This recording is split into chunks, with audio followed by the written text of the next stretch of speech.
What's good with y'all? This is Toptv. I'm Hypnautic.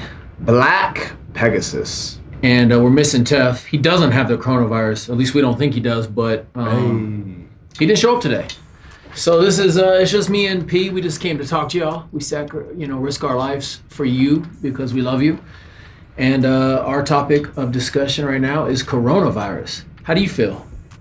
Honestly, I don't really think we know how to feel. I think it's just unsettling because for me and you, our industry got hit immediately. We throw concerts, public gatherings, events. Yeah. So one of the ways we make most of our money has been hit immediately and shut down. So instantly, you go from having a job to being laid off by default and having to adjust.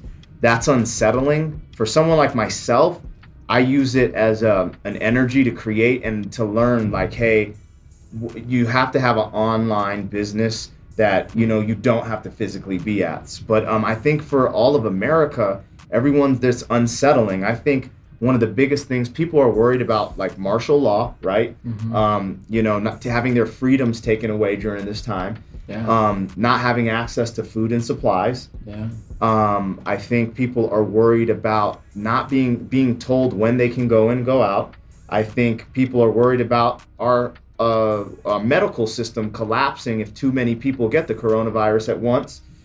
I mean, I think there's a lot of stuff going on. There's conspiracy theories. There's this, there's that. Like, it's like a very unique time. I think there's a lot of fear in the air. There's some positivity, but I sense more fear in the air than positivity at this point with most of, people are just, it's just uncertainty. It's crazy on a positive note, I seen this like a week ago. I was looking at, there's this little picture going around in Italy. The ozone was like, it was like the pollution was clearing up. Yeah. And I was like, maybe this is like Mother Earth's way of healing itself. Yeah. Injected a virus into the world. And I know a lot of people say conspiracy. I don't really know either way, but right. I do feel like the world will correct itself. It's kind of like the human body, right? If we get a disease or something happens, we will fight that. You know what I mean? And I think the world is very similar. It's like a detox. Mother Earth is like, hey, I'm doing a detox. Well, this has been the thing. Within time, like, I mean, we try to fight all the, we try to combat all these things with vaccinations. We try to fight nature. Mm-hmm. That's, we're always trying to be a little bit smarter than nature. And that's how we've evolved, and so many different things have happened. But nature has always wiped people out in massive numbers, throughout the history. It's just this time in history, we have so much technology to protect us. People, don't die as frequently. Like, I forget what the number is, but like in the Old West, right? I think people were living till like 35 or 40. You know what I'm saying? It's like, even an unhealthy country nowadays, you live to 75 unhealthily, and then, people live into 100 and, they're on. So it's interesting when you look at it that way. Like, it's almost like an awakening, right? Like, it's like a way to think, because the other thing is, like, our system is predicated on physicality and human interaction. But now that all these colleges got hit, everyone's going to college at their house. They're doing, and I think that this is almost a way to keep us at home. Like, we have DoorDash, Postmates. Now it's like, hey, after coronavirus, we need to get kids doing their schooling from home. You know what I'm saying? And it's really interesting. Like, is it going to affect the education system? Is it going to affect teachers? The one thing is, like, you hear all this stuff and you see people get online and try to talk like they're an expert. Oh, this is why this happened. This, blah, blah, blah. And honestly, I don't think we know why this has happened exactly.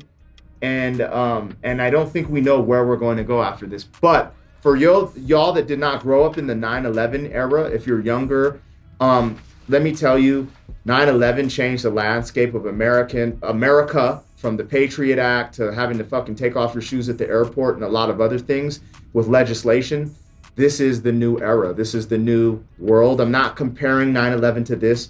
You never want to compare people losing their lives in a tragedy like that and our armed forces who went to war for that. You never want to downplay something like that. I'm just letting you guys know this is the next era. The new door is opening for this. If I had to guess, the world's about to change. The world is about to change, and I think even with Trump as president, all these different things happening, it's like you got to completely disrupt the system to change it. And I feel like we've been needing a change to come.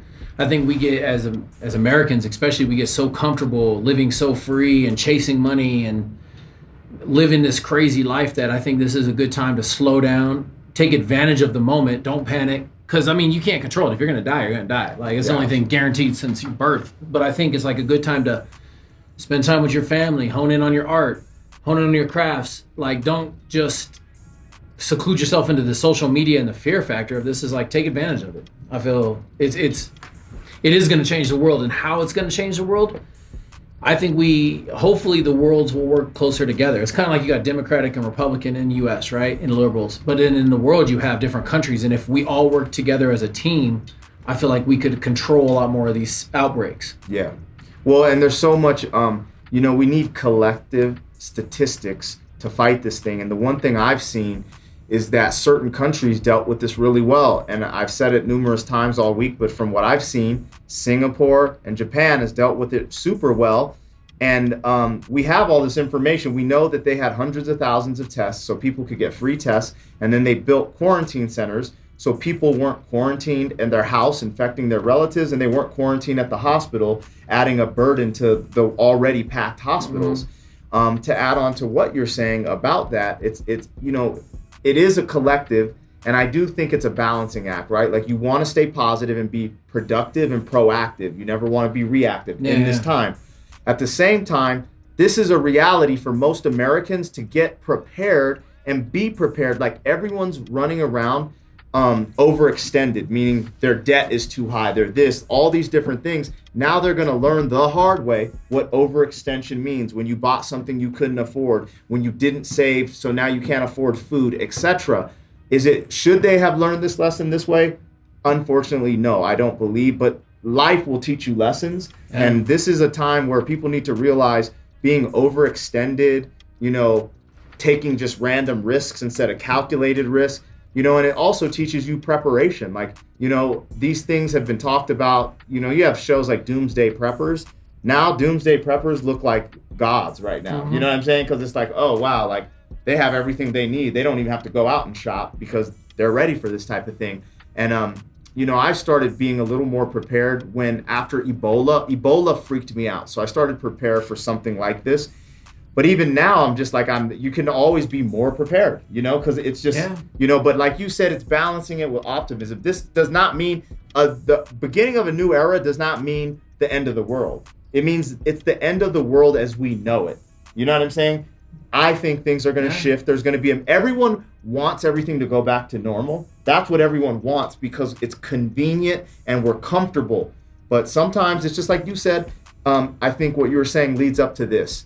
Sometimes you have to have your freedoms taken from you for you to value what it is. Yeah, we take everything for granted. I think everything. Going out to eating dinners, I think it's good, man. I feel like one lesson to learn from a lot of this too is the other day I had this little thing happen. I go get a coffee every morning at Starbucks, right? Bad habits. But I forgot, I was in the line and this lady's like, oh, I need, you have toilet paper. I had toilet paper in my front seat and I gave her a roll. She needed a roll. She was like, she didn't ask for it. She just needed a roll. And I was like, oh, here, let me give this to you. I don't even remember if she took it. But long story short, 2 days later, I went through the same drive-through and I forgot my wallet. And I was like, oh, I forgot my wallet. And she's like, oh, the person in front of you just paid for it. That's never happened to me.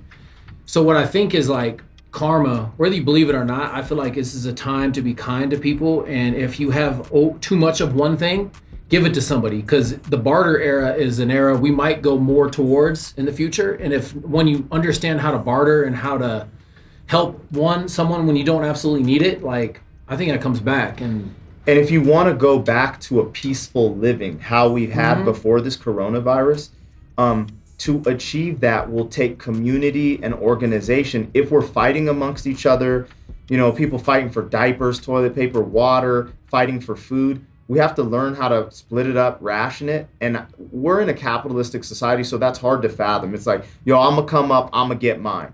That's how we're raised psychologically in America. And I think there's something beautiful about that. That's why people want to live in America, because of the come up.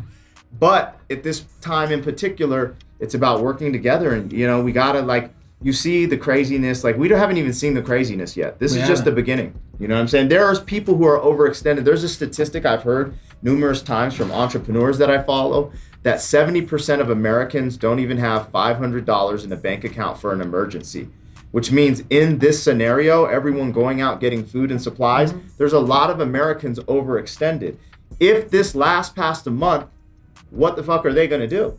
Yeah. So what he's saying is preparation eliminates fear. Be kind. Don't try to look at this whole thing as all the negatives. You could pull a million negatives out of everything. Absolutely. Try to find the positives in this and treat people good, because you never know, your neighbor or the person you dislike might end up saving your life later because they have more resources than you. So that's where I leave it at. And I mean, take caution, wash your hands. You know, don't be doing stupid shit. Yeah, it's interesting because, as you said, being prepared will help eliminate some of that fear and overwhelmingness when situations arise. And we're in a country where everyone clowns like preppers, right? Like, it's just like, there's not ever going to be aliens. There'll never be virus. There won't be a biological attack on America. This is America. And now we're facing a very extreme version of life in front of us. And now you realize, okay, why were people clowning preppers? If you ever went to a job interview, you prepared. If you ever had a test in high school, you prepared. If you ever took a combat sport, you prepared. All of us are always preparing. So it seems interesting that people would clown that type of thinking when all we do is prepare. If you want to be successful, you prepare. So just another reminder that, hey, you know, sometimes a little discipline and preparation does help. And it's never too late to start. never, ever. Let us know what you're dealing with out there. Leave it in the comments and the messages. Tell us what you're dealing with. Are you facing hardships? Are you getting through it? And, you know, let's all conversate in the comments. Toptv. Bang.